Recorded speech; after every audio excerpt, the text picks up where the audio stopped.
All right, well, this morning we have one of our sweet peeps here, and we love the sweets, so we try to be as crazy about sweet things as we can. And Ben's been with us for a while, and we're really happy to have him tell you all about Run Networks and a little bit about himself. So Awesome. Take it away. Thank you. Good morning, everyone. How are we doing? Good. Good. Going along with the sweet theme, as you saw, the donuts have extra sugar on them, so I hope everyone's enjoying that. My name is Ben Anderson, and I'm the Director of Business Development and also oversee a little bit of operations for Run Networks. We're a managed service provider, and so I'm not going to bore you to death with what I do. We're not going to get into too much technical stuff, but at a very high level, what we do is we act as your IT department on a monthly basis. So I don't do hourly work. I am your partner in IT. And so our real niche market is anywhere from offices that range from 10 to 50 users is really our sweet spot. And specifically, anyone that deals with PHI, personal health information, or financial information, you really got to have some stuff in place if you're dealing with that kind of information, because you have a lot of risk there. Without getting too far into that, we have a website. It's runnetworkrun.com. You may notice the phrasing from Run Forest Run. Okay, so runnetworkrun.com. And there is an ebook called 7 Questions to Ask When Hiring Your Managed IT Vendor. And so I want to go over a little bit to help you figure out, what do I need to ask if I'm looking for IT? What is there? What do I need to know? Okay. So the first thing I want to talk about is when you're looking to hire an IT company, what kind of contract are they offering you? Okay, so there's a lot of different kinds. You can do hourly agreements, you can do the monthly agreements with managed service, and you have to know what you're agreeing to. A lot of companies will come to you and say, hey, we're going to give you this rate, and it's going to be for 3 years. Well, what's the benefit to either of you working together on a new contract for 3 years? There's only two, really. One, it increases the assets for the IT company. So if they go to sell it, they have more assets. Seriously, it may sound a little cynical, but this is really what it is. The other thing is just to make it harder for you to switch and to make it so you have to pay a long contract if you were to decide, hey, I don't like working with these people. I don't think anyone really likes to go into something and not know that they're going to like working with someone and say, yeah, I'll sign up for 3 years. I don't think any of us want to do that. Right? So where my company is a little different is we do formally do a 1-year agreement, but our agreement says, hey, if you don't like working with us, just give us a 30-day heads up, and we'll make sure that we transition you to wherever you want to go. That's something that's really key when you're looking at hiring someone, not just IT. Think about the contract agreement. Why are they asking for such a long agreement? Do I know this company well enough, and do I know how they perform their work well enough to say, yes, I comfortably will agree to a 3-year contract? Just think about it. The second thing, and this applies to more than just IT, but the second thing is, how many employees do you have? There's a lot of companies that can inflate their numbers by hiring an outbound or a third-party call service. So someone answers the phone, they'll take your information and then pass it along to someone in the back. Okay, so where this kind of becomes a problem is if it's a one-man shop, they may be overworked and you may have a slow response time. When does that become an issue? Well, a lot of times it's not issues when there's just little things here and there, like, hey, could you look at this file sometime, or could we see if we could, structure things this way? But where it really becomes an issue is if you're down. What if your entire network's down and you can't do any of your work? I mean, how many of you guys, just base of hands, run off of computers all day? Pretty good chunk, right? And so if your network is down and you hired a one-man shop that can't get to you in a punctual manner, you're in trouble, right? Now, on the flip side, if you hire someone that's really big, you're going to talk to a new person every single time. Who's had that experience where you have to call in somewhere, get help with something, and you have to re-explain it 5 or 6 times? I know I do that all the time because that's part of my job for people. But even in my personal life, it's like, oh my goodness, why do I have to explain this 5 or 6 times? Do you guys not take notes? Do you not communicate? And to be fair, I've worked in large companies. I used to work for PayPal. I get it. There's a lot of moving pieces. There's a lot of people, a lot of departments. But is that really what's best for your business? Versus when you call in and then you explain it, and then they transfer you, and then you have to explain it again. Then they transfer you, and then you have to explain it again 15 times. Yeah, that is seems familiar to me as well. That is the experience I'm talking about. And so that's the other thing, is how big is your company? Give me the real numbers, okay? The next thing, and this is going to get a little technical, but it's really important that you guys understand this. So does anyone know the difference between a file-based backup and an image-based backup? You can't answer. That's something you need to know. If you pay someone and they say, yeah, we're backing your stuff up, how? Okay, so I'm going to give you a little nerdy knowledge here. So a file-based backup, what it's going to do is it's going to take all your files as they are and back them up to a cloud or back them up to an external hard drive or something like that, right? And you set how often it does that. There's a couple problems with that if you're running a business. So the first problem is, what if someone deletes the file on accident and you save a new file, or they make a mistake, save the file, and then it gets backed up? Oh shoot, I made a really big mistake on that spreadsheet. I need to undo that. Well, with a file-based backup, you get the most recent copy. You're not going back versions. You're not going to be able to undo that mistake. It is what it is. It's backed up when you tell it to back it up. Okay?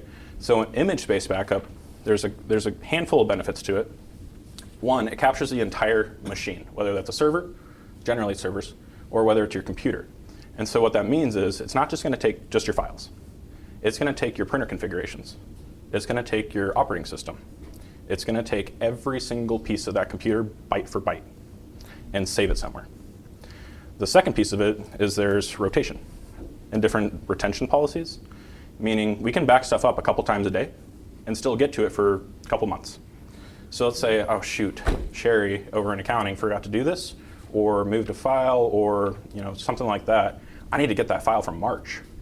Right now that might be a little unrealistic, but let's say June, July. We can go back into your image-based backup, go to that day, that specific day, find the image backup, and pull that file. The other time this comes into is a huge benefit to you is if you were to have a hard drive crash or a server crash. Who's had a computer fail on them? I work with computers, and I've had computers fail on me all the time, actually. Nature of what I do. And so what if you need to restore exactly what you had there? What if that computer that crashed held every single piece of information that you need, right? File-based backup, you're going to wait for your internet to download every single file after you get a new computer, after you get a new operating system, and it's going to take a really long time. Image-based backup, if done appropriately, can restore every single thing within a few hours. Everything. And you're not relying on your internet connection. The other piece with file-based backup is having a cloud version of it, so 2 backups basically. So that way, if that hardware, let's say a tornado comes through and hits the building, and you lose that hardware your backup is, we can still spin it up in the cloud. And that's only image-based. I can turn your server on in the cloud and connect to you remotely while we figure out what to do with the physical disaster. Does that make sense? I know it's a little much there. So that's the big thing. What kind of backup do I have? What am I paying for? Can you tell me? And how quick is it to recover? That's pretty key. We would use our image backups a lot so when that whole big ransomware thing happened. Yep. So our IT guy always said, if we get hit by ransomware, we're telling the guy to screw off, and because we're only like 1 week behind or 2 days behind. We can recover from 2 days. Yep. So why pay ransom when you have all your images pretty much right? So I will tell you that we've had accounting offices get ransomware in the middle of tax season. And it's nothing I can prevent. I can't prevent you from going to this website and downloading something where your antivirus says, hey, don't do this. Right? We can warn you, but I can't stop you from doing anything. Or if you get a resume that has a file inside, doesn't look quite right, and you open it, that could be ransomware, right? And so, yeah, that's exactly right. We've been able to restore accounting offices that are between 25 and 35 users within like 4 hours during a tax season. And they lose about 4 hours of data. So you really got to know what you're doing. So thank you for that. I appreciate it. Earlier you said, you were talking about you could go back 2 or 3 months. Well, you said, well, March was probably too far back. Yeah. So how far back up can you go? How much do you want to pay? Yeah, right. I can go back years, but so it really depends. It's the realistic Realistic- value of backup time. Realistic's a couple months. Realistic cost or value. I was worried about capability versus. Oh, it's cost. capable. We can do all you want, but how That doesn't deep mean are you your don't pockets? have. That doesn't mean you don't have the files from 2 years ago. Correct. You just don't have the version you saved 2 years ago. Yep, exactly. And we can. The file just. Yep, you're exactly right. And we can talk through logistics. So the next piece, and that was actually a good segue, ransomware. Is everyone familiar with what ransomware is? I would guess sprinkled, yes, kind of, no. So for those that aren't familiar with what ransomware is, I do want to define it real quick. So ransomware is a type of malware. And so malware is a virus that you get on your computer, And so what ransomware does is it'll go in and start encrypting every single file, so you can't access it, because that's what encryption does. It'll encrypt every single file slowly through your computer, not really slowly, it's fast. It'll get your computer, and then anything else open on your network, it'll touch that as well. Okay?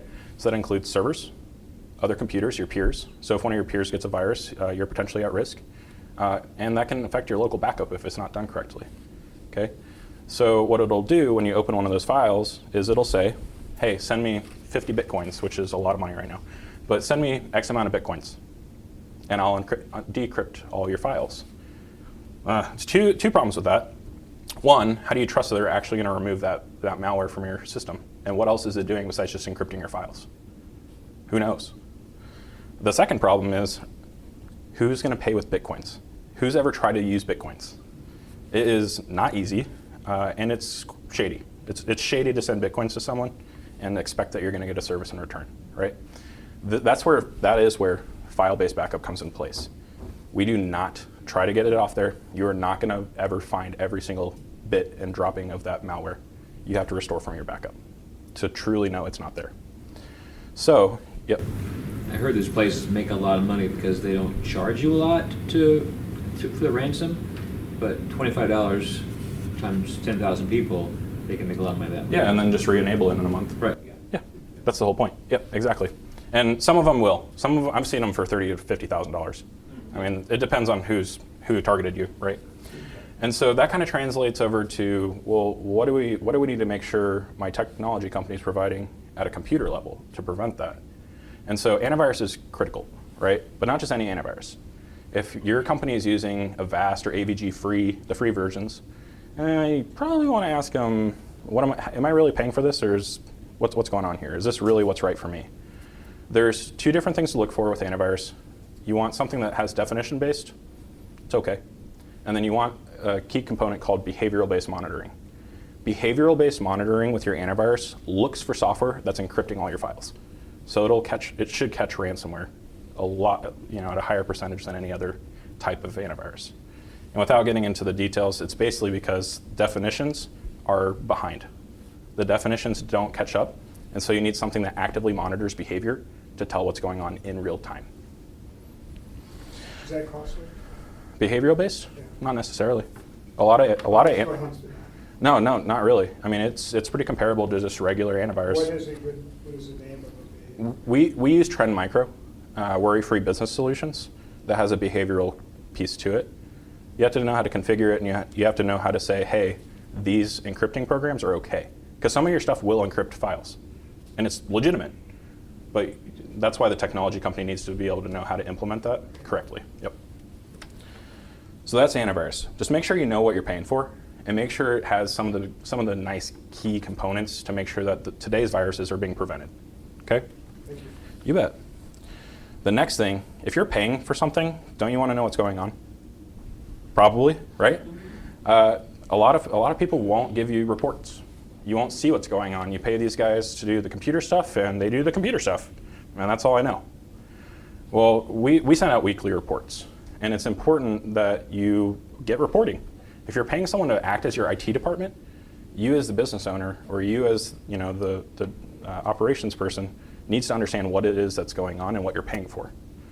And so these reports need to be easy to read, and they need to be pretty comprehensive. So what is the status of my backup? What's the status of my antivirus? What's the status of the Windows updates on my computers, which is that's 101 for keeping you secure. Am I being updated?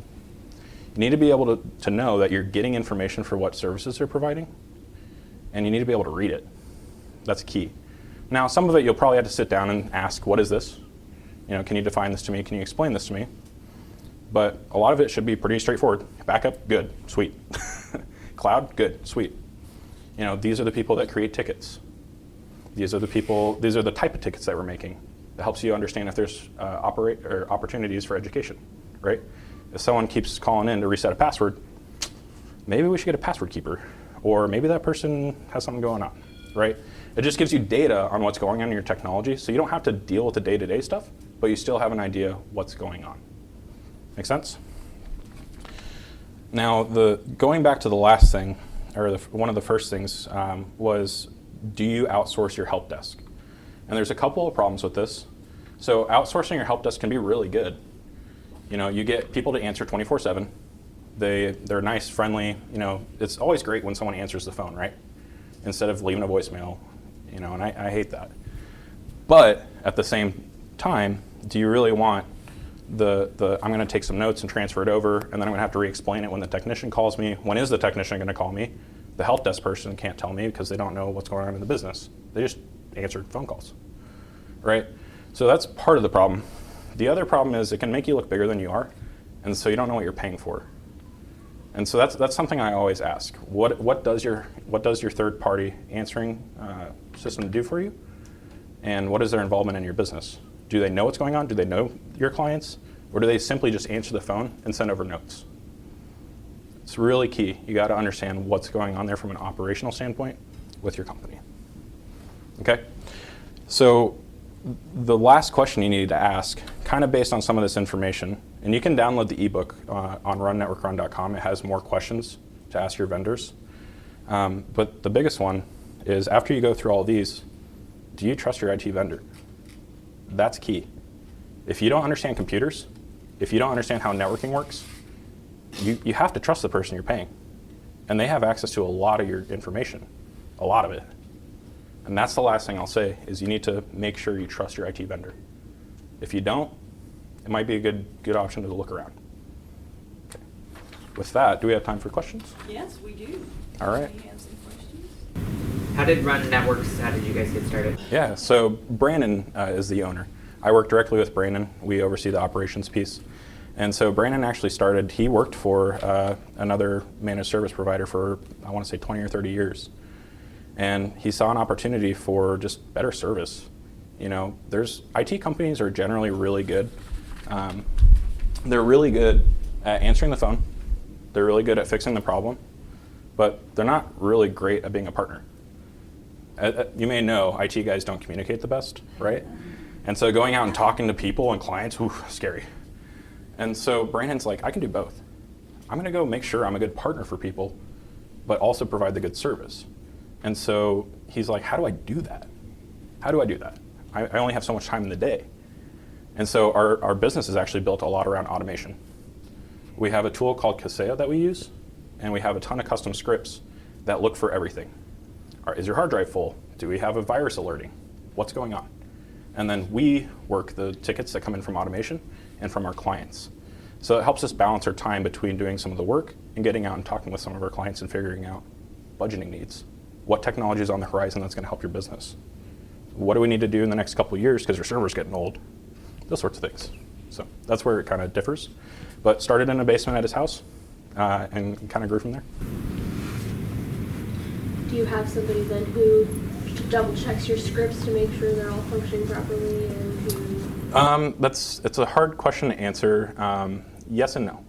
So a lot of the scripts are written to where they're going to alert and send a ticket to our service board if they don't work correctly.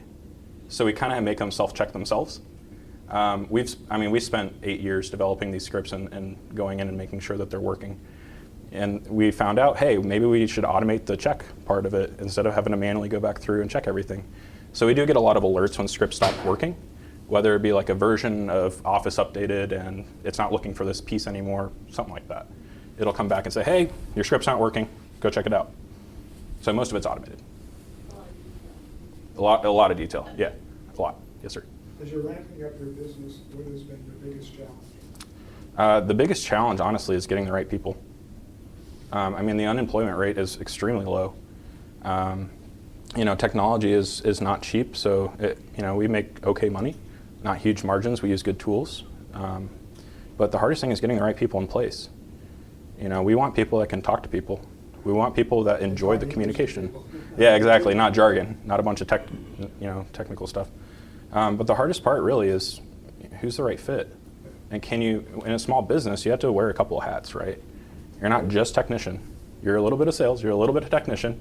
You're a little bit of HR sometimes if someone has a complaint or concern that's not technology related. A little bit of bottom line management. Yeah, and really the relationship piece is huge.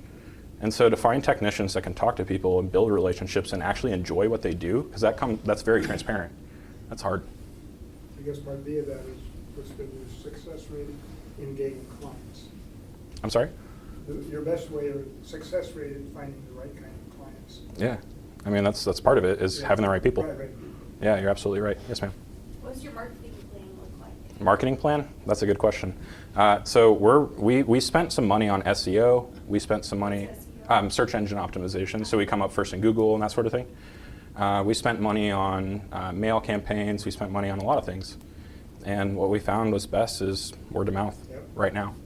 I'm working on getting a budget so that we can put it back into marketing, but we decided to pull some of that, hire another employee, and then rebuild that budget so that we can get some marketing out there. But word of mouth is the best. It has been. I mean, 90% of my business is word of mouth. Some of it's presenting like this, and that's what I like to do. If I can show you, hey, I have the knowledge, and hey, our business knows what we're doing, people are willing to talk to you, and we're fairly priced. So, I'm pretty confident we're going to get most of the deals that we have an opportunity to talk about. But we really don't go out and look for new clients. We get inquiries or people ask us, and word of mouth is by far the best. So eventually, I want to get back to that. I'd like to get some SEO going. I'd like to be able to get some cool advertising somewhere, but for now, word of mouth, making sure we're doing the right thing and making sure we have the right people. Yep. Maybe I missed it, but do you guys actually go into the business and do all the hardware wiring stuff too? We don't do wiring. That's pretty much the only thing we really don't do. But yeah, I mean, we're lazy. IT guys are lazy by nature. I'm not just our company, just IT guys in general. We're lazy. We want to automate everything. We want to do everything from our desk. And so we try to, and it's more efficient for us. So we try to do everything remotely that we can. But there's some instances where it's like, hey, I can't connect to my printer, or my stuff is not working. Yeah, we'll go on site, absolutely, and we'll take care of it. The only thing we don't do is like, hey, you got a broken wire running in your drywall. You do not want me breaking apart your drywall. You will not get a good result. So, But you're purchasing hardware for them. You're purchasing. Oh yeah. Yeah, we sell Dell. So Dell is the computer, the servers. We use Sophos for the firewalls, spam filter, phishing testing, those sorts of things. And those are the two main vendors that we use.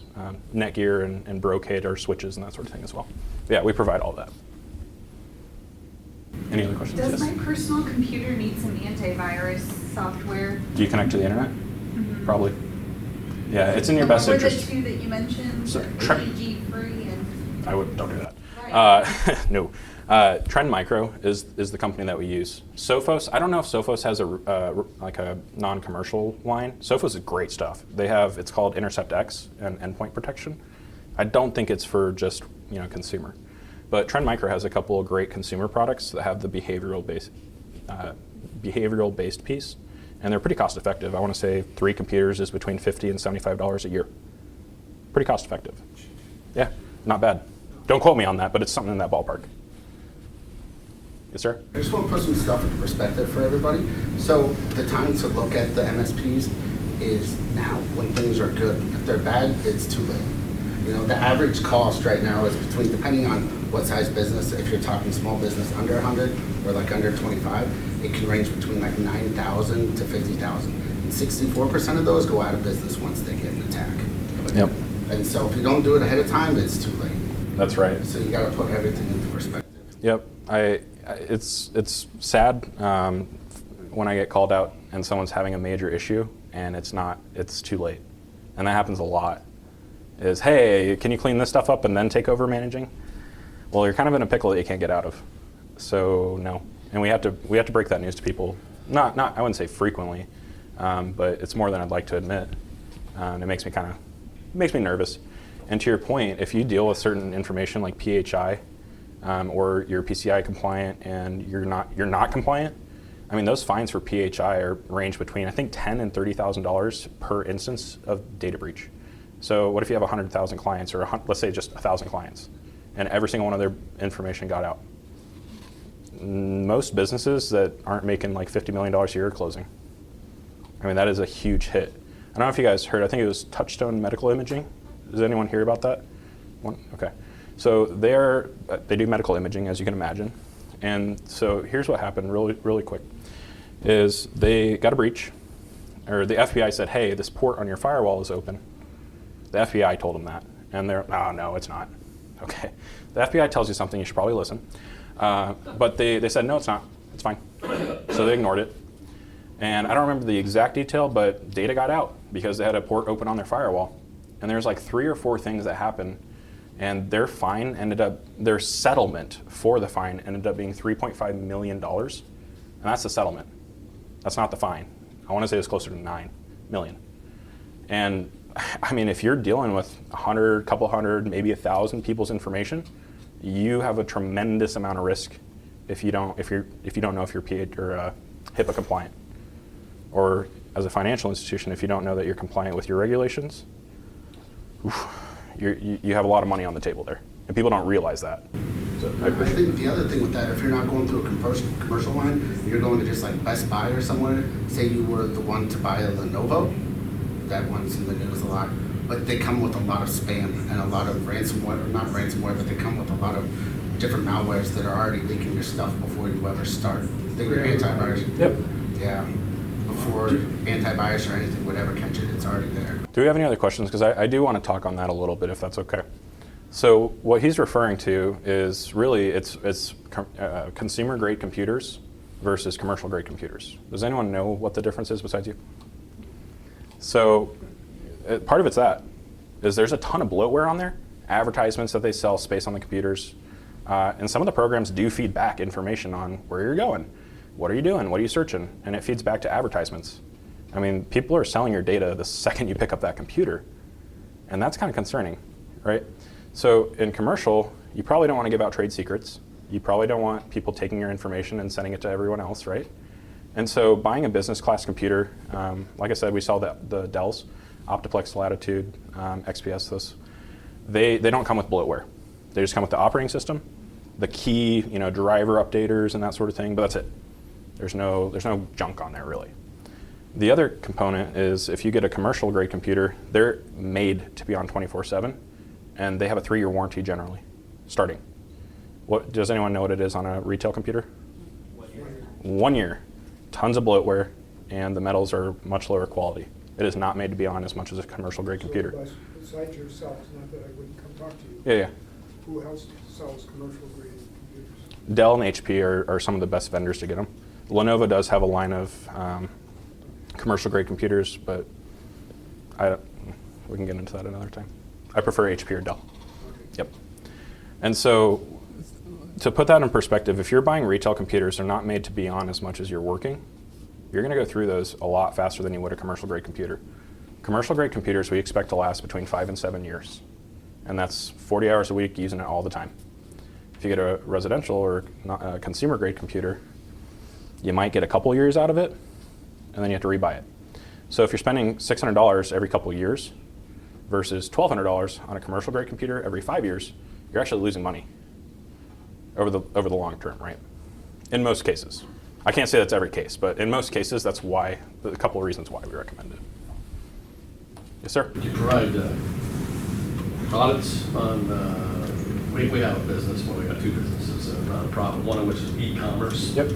You provide audits, come out and do an audit, see if everything's We are careful not to say we do audits. sold. Yes. So what we do is, we have a pretty robust scanning tool, and it is kind of an auditing tool, but we say it's a network assessment. And so what it'll do is it'll go in and do some internal investigation to see what's open on your network, what's there, are any of your passwords on the underground internet or the black web, those sorts of things. And then it'll also look for, do you have, we're pretty familiar with HIPAA and ISO standards. And so we ask the questions, if you're PHI, do you have a physical check-in? Do you have an information security policy that you have given to all your employees? Those sorts of things. So we do help people get compliant ready. Well, yeah, I would assume, Or audit I'm not involved in our e-commerce business, this is a totally different LLC, but I'm assuming since we have PayPal, people go online to buy a lot of our products, there's access to lots of information, financial information, credit card information, Yeah. Yeah. If you want to, I have some cards out on the table. I have some here. Perfect. Yeah. Let's connect on that. 'Cause I'd want to talk through the details before I say it'd be a good fit. Yes, sir. I was going to mention too that Office Depot sells lots of computers, obviously, and we have trained staff, continued training there for our staff members. But we every time we sell a computer, we just offer the service. We'll clean the computer up, bloatware, all that stuff. And there's so many people like, I'm not gonna spend an extra $50. Okay, but Yeah. it's worth it, you know? Yeah, if you're buying a retail computer, spend the $50, clean that up. Do something about it, because you don't want your data getting out there. Sir? How about phones?